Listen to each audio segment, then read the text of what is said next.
예, 반갑습니다. 여러분들 오랜만에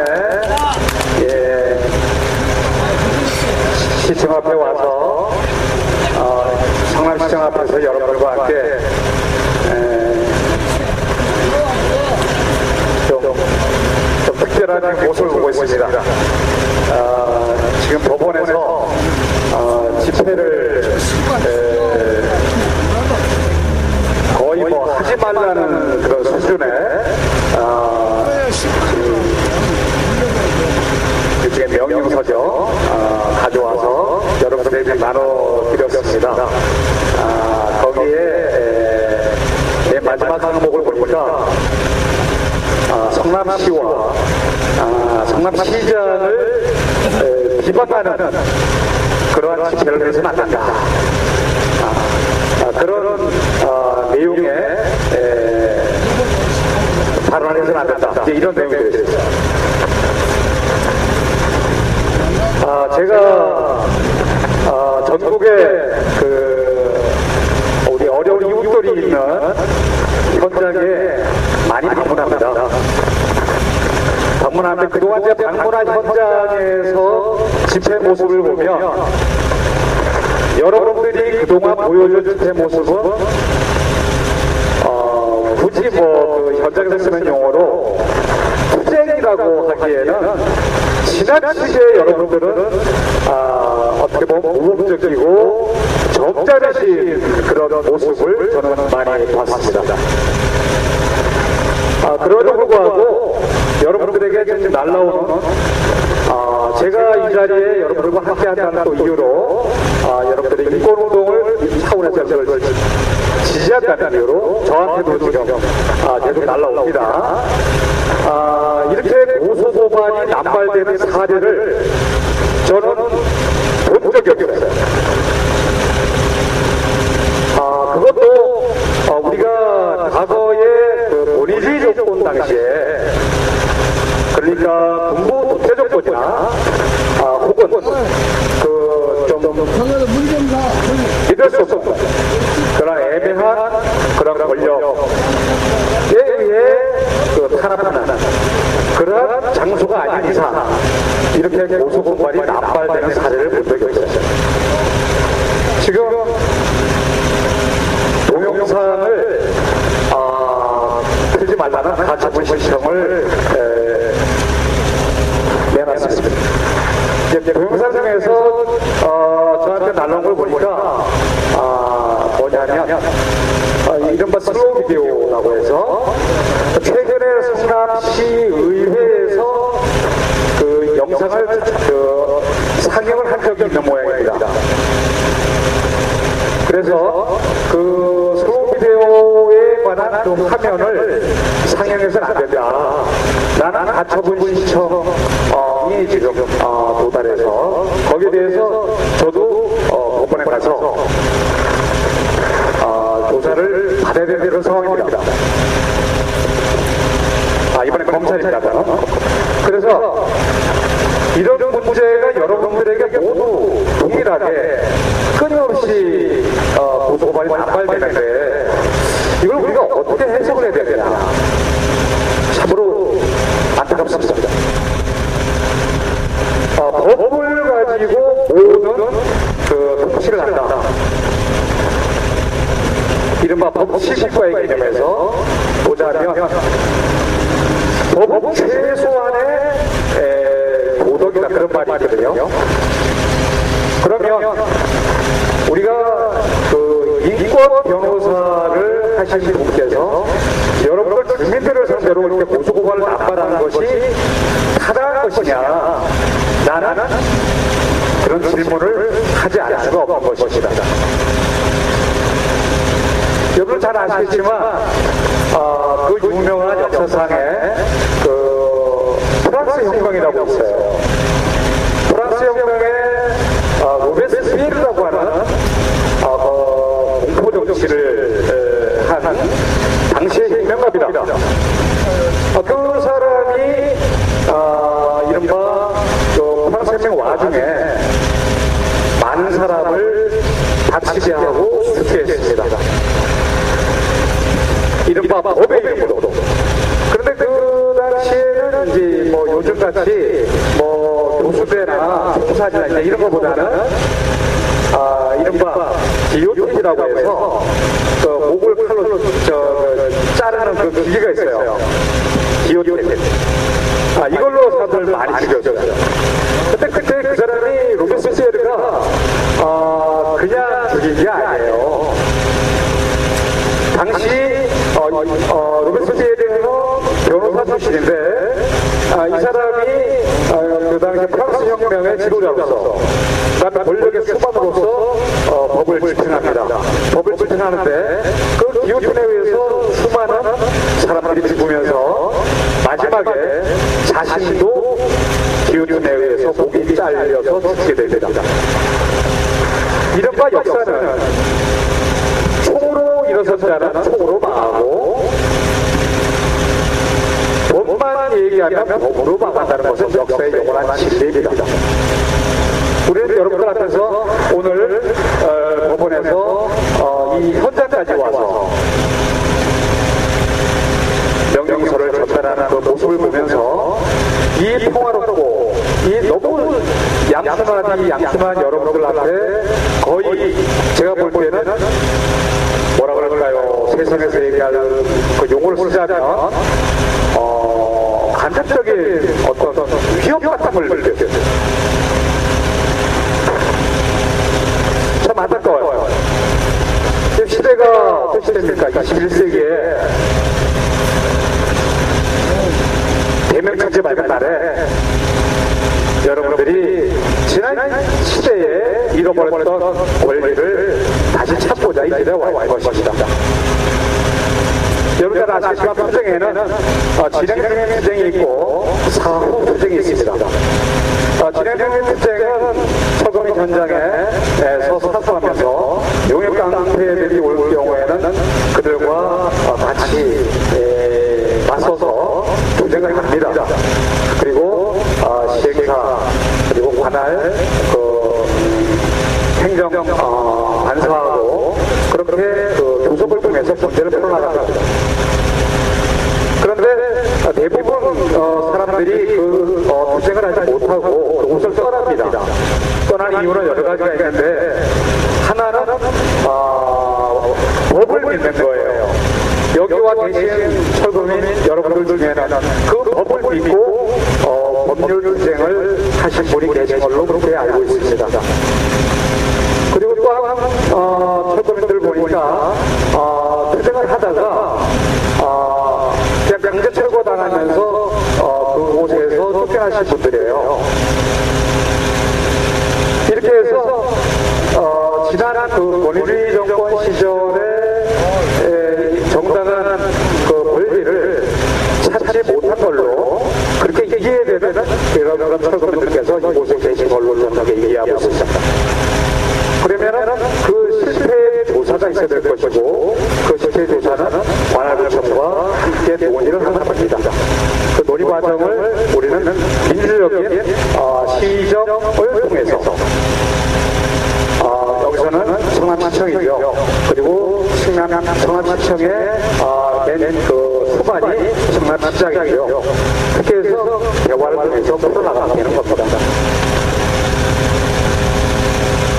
저는 여기서 출발하기 전에 전화를 받았어요.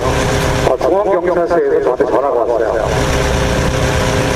이른바 이재명 성남시장 집단 폭행 그 동영상을 제가 찍었기 때문에 제가 제출한 그 동영상이 사실이냐 그것이 편집된 것이 아니냐 라고 다시 한번 전화가 왔습니다.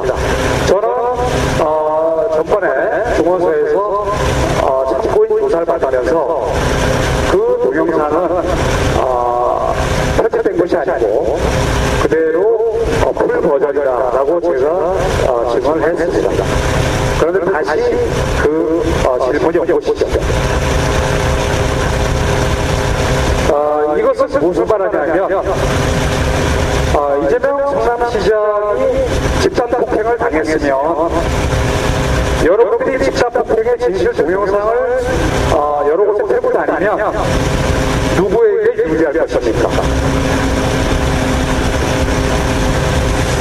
이거는 명백하게 동영상이 편집된 것이 아니라면 이 동영상 그대로 여러분들이 방송을 한다면 집단 폭행이 진실이면 이재명 시장이 유리한 것입니다. 오히려 집단 폭행이 진실이라면 철거는 여러분들이 불리한 것입니다. 그런데 지금 자꾸 동영상을 가지고 이렇게 저렇게 말이 많아서 저는 참 기분이 좋지 않습니다.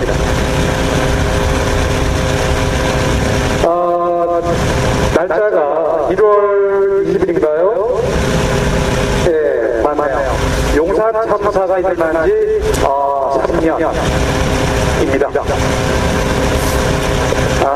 여러분들 아시겠지만 철거민 5분과 거기 경찰 한 분이 돌아가신 광주 사태 이후에 최고로 큰 사고입니다. 근데 그때 그 용산 철거민들 그분들을 우리가 법적으로 얘기하면 그분들이 법적으로 이주 보상에 대해서 문제가 생길 수가 있는 부분이 있어요.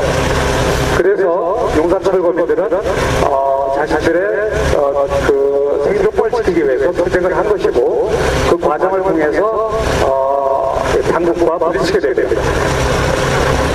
여기에 대해서 지금 용산 참사 범대책위원회가 있어요. 거기에서 뭐라고 발표를 했느냐? 잠깐만 제가 보여드리거든요.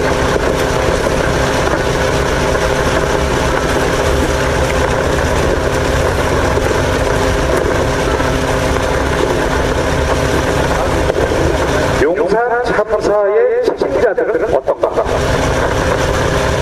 무리하고 성급하게 공권력을 구입한 살인 진압 책임자 김석희는 이명박 정권의 고운 인사로 오사카 총영사가 되더니 8개월 만에 총선에 출마를 선언하며 한나라당 경주지역 예비 후보로 오르게 됐다.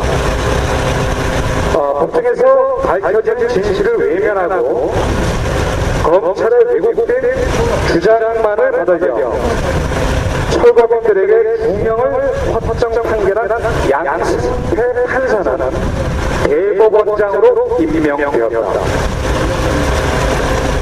즉 이것이 용산 참사 대책위원회에서 발표한 비평이에요. 바로 이것이 법입니다. 그 참담하게 돌아가신 철거민들을 그분의 지금 아직도 지금 많은 관련자들이 지금 감옥에 계십니다. 우리는 지금 새로운 시대를 맞이하고 있습니다. 우리는 법을 넘어서 바로 인간다운 그 생활을 어려운 분들이 생존권을 보장받을 수 있는 그러한 환경을 만들 수 있게끔 그렇게 지금 정치 권력을 펼치고 있습니다. 그래서 한나라당 같은 경우에도 지금 사회복지 복지를 매우 강조하고 있습니다. 민주당 요즘 민주통합당 복지를 상당히 강조하는데 한나라당과 민주당 모두 복지 문제에서 차이가 없을 정도로 복지를 강조하고 있습니다. 이제 오늘 신고예요. 그렇다면 복지는 무엇입니까? 바로 어려움을 처한 여러분들을 보호하고 생존권을 우리가 보장하는 것이 그게 복지입니다. 그렇다면 우리는 이 지점에서 법을 가지고 여러분들에 대해서 끊임없이 보호하는 것은 매우 정치적으로도 성남시의 속상으로서 이재명 시장이 어떻게 보면 정치를 잘못 이해하고 있는 게 아니라 주민들을 상대로 저번에 말씀드리겠습니다. 주민들을 상대로 대화를 하고 만약에 그것이 문제가 있다면 대화를 통해서 문제를 찾아내면 되는 거거든요. 그때 단 한 차례의 대화도 받지 말씀드립니다. 꼭 하면 뭐였냐면 우리는 과거에 공포 독재 정부에 생각나는 거예요. 공포 독재 정부한테 어떻게 했습니까? 선생 박정희가 어떻게 했습니까? 남자선이는 전두환이가 어떻게 했습니까? 친구요. 난 그게 수업장을 못하고 근데 그들의 말로는 어떻습니까? 죽어 신발로 그들의 말로는 내가 무서워하잖아요. 설문을 가져야 네, 우리는 그렇게 합리적인 그 철거민 분쟁을 하면서 합리적인 요구를 할 수 있는 것입니다. 왜 약올려 나한테 갖다 피권 새끼들이 1월 달이 제 생일이에요. 이게 말라는 그게 예, 생일이 지나갔는데 제 생일이 아주 슬픈 소식이 있는 그 날이에요. 그게 바로 뭐냐면 1월 14일이 1987년 1월 14일 박쪽쪽 철군 그 공포적에 의해서 공포를 받아서 죽어서 그 기일입니다. 그래서 87년 1월 14일 박쪽쪽 철군의 그 불공문 사건 이후에 그 해에 6월 민주화 항쟁이 벌어져서 우리나라는 절차적인 민주화 시대로 접어들게 됩니다. 저는 그때 잊지 못합니다. 제가 그때 박철군 고모치사가 했을 때 역동성상에서 지금 돌아가셨는데요. 김수곤 신부님께서 남북하신 그 추도사는 사실 제가 작성한 거예요. 그래서 그 역사를 보면서 여러분들이 집회 시위의 자유가 있는 오늘날의 권리는 바로 그러한 박종철 이하열 많은 노동자 학생들의 죽음을 위해서 여러분들이 쟁취한 권리입니다. 여러분들이 집회 시위가 만약에 말살된 사회에 산다면 오늘 성남시청에서 여러분들은 집회할 수 없습니다. 제가 이 자리에 여러분에게 당부드리고 싶은 게 있어요. 아까 제출된 그 서류에 의하면 제출된 소리 잠깐만 좀 보실래요? 소리 잠깐 좀 보세요.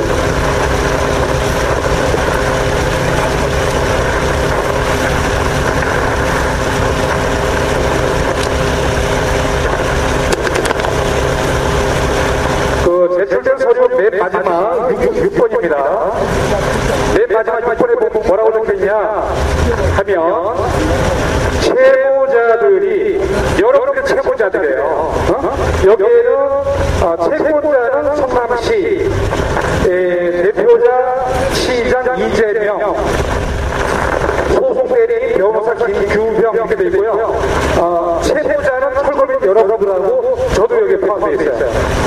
근데 거기에 보면 6번에 채무자들이 집회 중인 모든 집회 장소 주변에서 성남시와 성남시장을 비방하는 내용을 확성기나 이러한 음향 증폭 장치를 사용해서 방송 또는 보송의 구호로 재생하거나 유인물에 기재하여 배포 또는 피켓, 벽보, 현수막에 기재, 게시하는 등으로 성남시와 성남시장의 명예를 훼손하는 행위를 해서는 안 된다. 이렇게 되어 있어요. 이게 뭐냐면 성남시청과 성남시장을 비방하면 여러분들 안 돼요. 아시겠죠? 비방하면 안 됩니다. 그럼 무엇을 할 수 있을까요? 비판하면 됩니다. 비방과 비판은 달라요. 예를 이런 거예요. 비방은 뭐냐면 근거 없이 욕을 하는 거. 아무개 누구지? 김돌돌이 그놈은 나쁜 놈이다. 욕을 하는 거예요. 이런 게 비방이에요. 그리고 어떤 놈이 어떤 짓을 했습니다. 하지도 않았는데 하지도 않은 사실을 욕하는 것도 비방이에요. 그러니까 허위 사실을 얘기하거나 함부로 그냥 근거 없이 욕을 하는 게 비방이고요. 비판은 뭐냐면 달라요.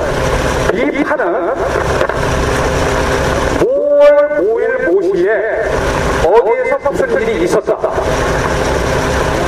그리고 그 있는 사실을 가지고 아무개가 무엇이라고 현재 말하고 있다. 이런 입장을 가지고 있다. 예, 근데 이런 거죠. 성남시청은 최근에 일을 참 잘한다. 예, 근데 한겨레 신문과 더불어 매우 바람직한 시정을 펼치고 있다.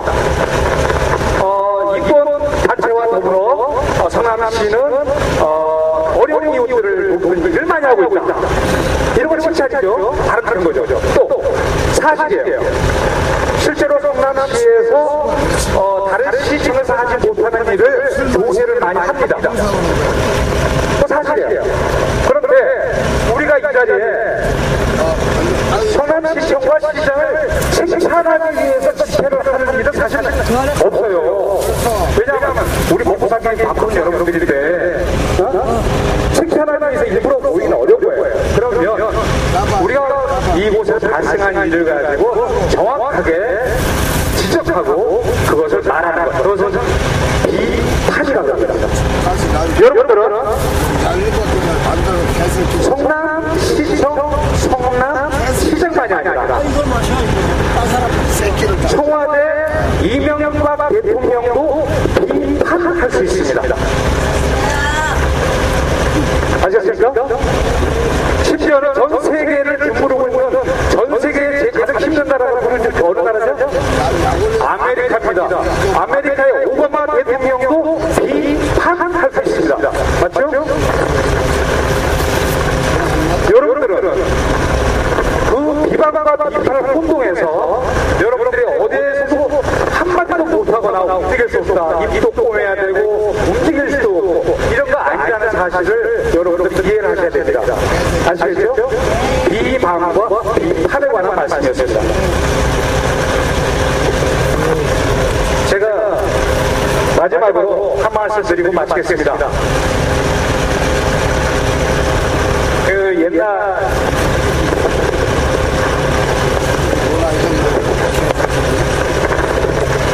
아주 옛날 이야기예요.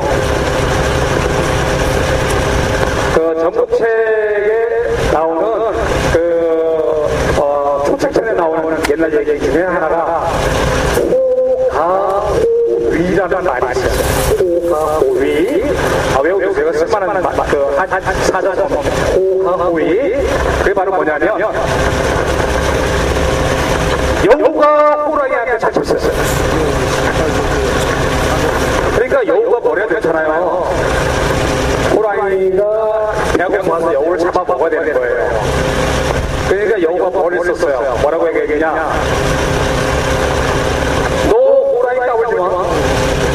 내가 천재님으로부터 백세의 왕으로 임명을 받았었어. 네가 감히 나를 잡아먹어? 그런 거예요. 그러니까 호랑이가 정말이야? 그랬어요. 따라봐, 거짓말인가? 그래서 여우가 앞에 서고 호랑이가 뒤를 따라갑니다. 모든 동물들이 다 벌벌기고 도망을 가는 거예요. 여우가 너 봐, 맞잖아. 그래서 여우가 호랑이를 앞세워서 자기의 권세를 나타낸다. 호가호입니다. 이해갑니까? 대한민국 민주공화국이고 주권은 누구로부터 나옵니까? 바로 여기에 계신 여러분들로부터 나옵니다. 어떤 역대 임금도 어떤 역대 대통령도 어떤 지자체 단체장도 모든 권력은 여러분들로부터 나옵니다. 선거 때 여러분들이 투표용지에 잠깐 써서 투표용지를 집어넣을 때 여러분들의 주권자의 권력은 궁극으로 사라진 것이 아닙니다. 따라서 국민의 이름으로 노동자 민중의 이름으로 권력을 부당하게 사용하는 그러한 일이 대한민국 곳곳에서 벌어지냐 그러한 정권과 그러한 권력자들은 역사의 심판을 받게 되어 있는 것이 역사의 법칙입니다. 저는 여러분들이 지금 당하고 있는 여러 가지 어려운 처지, 지금 생계 찾기조차 어려우면서 내일 모레 또 지금 계신 직접 쫓겨날 위기에 있는 분들도 많이 계시고 그 자제들도 하루하루가 힘들고 여기 지금 팔순 여기 노 할머니께서 오셔서 되게 고생하고 계시고 저 가슴 많이 아파요. 박원순 서울시장이 18일날 용산 법대위에서 주최한 행사에 나타나서 박원순 서울시장이 철거민들의 눈물을 닦아줬습니다. 다시는 이런 일이 없어야 되겠다. 나는 성남시청 공무원들과 이재명 성남시장이 과거 이대영 전 성남시장이 중심이 되어서 집행한 판교 시도시 재개발과 관련되어서 피해를 입은 그리고 그 상처가 지치고 아물지 않고 고생하는 여러분들을 만나는 자리를 만들어서 여러분들의 눈물을 닦아주는 역할을 해주기를 바랍니다. 여러분들과 함께 이재명 시장이 따뜻하게 콩나물 국물 갖다 놓고 막걸리 한잔 마시면서 나는 이대영 시장과 다르다. 나는 한나라당과 다른 민주통합당 소속의 인권변호사 출신의 진보적인 시장이다. 나를 믿어주십시오. 나는 여러분들을 배반하지 않습니다. 나는 여러분들만이 아니라 대한민국의 민주시민 여러분들과 함께 내 인생을 걸고 함께 갈 것입니다. 라고 따뜻한 막걸리 한잔 마시면서 이 문제를 풀어보도록 하겠습니다. 어떻게 동의가 되시죠? 예, 막걸리 여러분 사세요. 오케이. 제 얘기 여기까지 마시고 여러분들 유종의 미를 벗어날 때까지 힘들더라도 잘 되시기 바랍니다. 감사합니다.